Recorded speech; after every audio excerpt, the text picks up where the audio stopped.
The first time I saw her boss hug her, I told myself it was nothing. A friendly gesture, a professional comfort. Whatever helped me sleep that night. But the second time, when his hand lingered too long at her waist and she didn't pull away, something inside me cracked quietly. Like a hairline fracture you don't notice until the whole thing collapses. We were at her company's annual dinner. Dim lights, soft jazz, expensive wine. The kind of night meant for networking and polite laughter. Emily had spent weeks obsessing over her dress, her hair, the right earrings. I teased her about it, but when she walked out of the bedroom that night, even I was speechless. "You look amazing," I said genuinely. She smiled, but her eyes flicked past me, checking her reflection in the hallway mirror again. "Thanks, babe. Let's not be late." Marcus hates when people show up after him. Marcus, her boss. The man whose name I'd heard more often than my own in the past 6 months.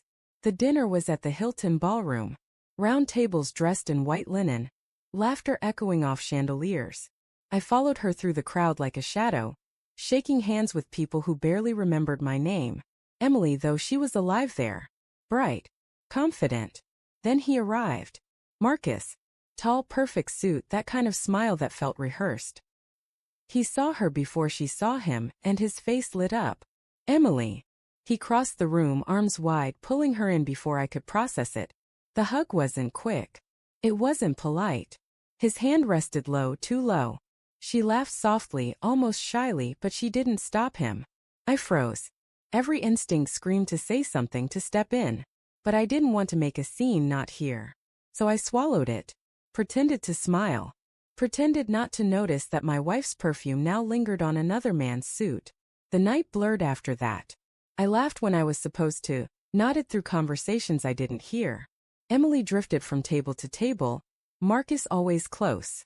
Once I caught them at the bar, her hand brushing his arm, their heads too close. She noticed me watching, smiled that quick, guilty smile, and waved me over like nothing was wrong. When the dinner ended, I was exhausted from pretending. In the car, the silence was heavy. "You were quiet tonight," she said finally, glancing at me. Didn't have much to say. "Don't tell me you're upset about Marcus again." I turned to her. "Again?" She sighed, rubbing her temples. "You always make it something it's not. He's my boss. He's touchy, yes, but that's just how he is. You're reading too much into it."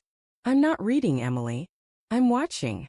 She shook her head and stared out the window. "God, you're impossible sometimes." The rest of the ride was silent. The following week, she started staying late at work. "Deadlines," she said. "Presentations." I wanted to believe her, I really did. But the truth has a way of whispering louder the more you try to ignore it. One night she texted me. "Don't wait up. Dinner with Marcus and the team." Dinner with the team. Except her coworker Jenna, a woman I'd met before, posted a story on Instagram that same night. The caption read, "Wine night with this power duo, wine glass fire." The picture? Marcus and Emily. Just the two of them. I didn't confront her immediately. I wanted to be sure. To know.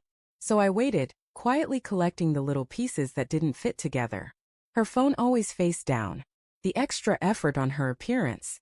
The way she smiled at texts she wouldn't show me. And then came the company's spring gala.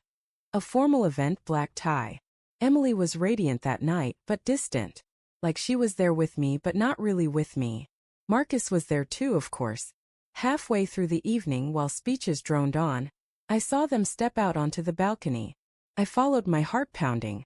Through the glass doors, I watched as he placed his hand on her shoulder, leaning in close.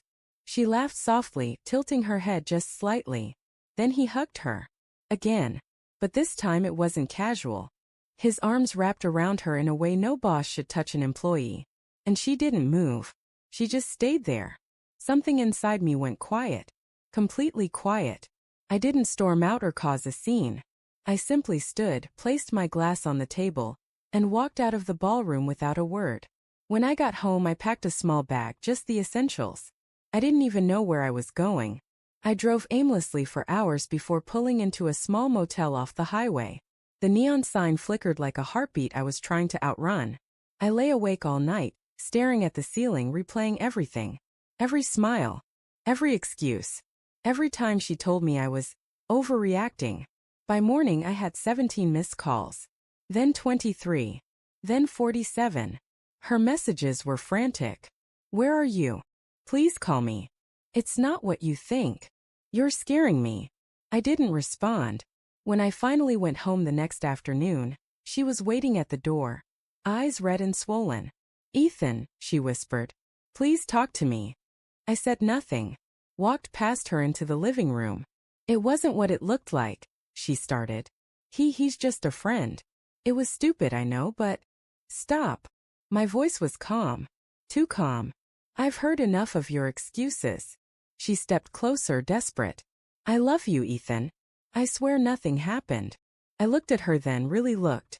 The woman I'd built a life with, shared a home with. The woman who once promised me honesty. Maybe nothing happened, I said quietly. But something broke.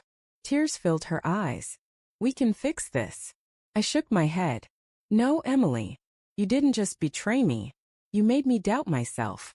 You made me feel crazy for seeing the truth. She reached out to touch my arm, but I stepped back. I can't do this anymore. The silence between us was deafening. Finally, she whispered. So that's it. That's it, I said. I moved out the next day.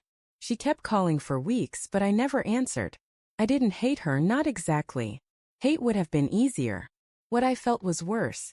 The hollow ache of loving someone who stopped choosing you long before you noticed. Sometimes I still see her name pop up somewhere on a company newsletter in a tagged photo. She looks happy. Or maybe just practiced. As for me, I've learned that silence can speak louder than words. That night, when I walked out of that ballroom, I wasn't leaving the party. I was leaving the version of my life where I kept pretending everything was fine. And for the first time in a long time, I didn't stay silent.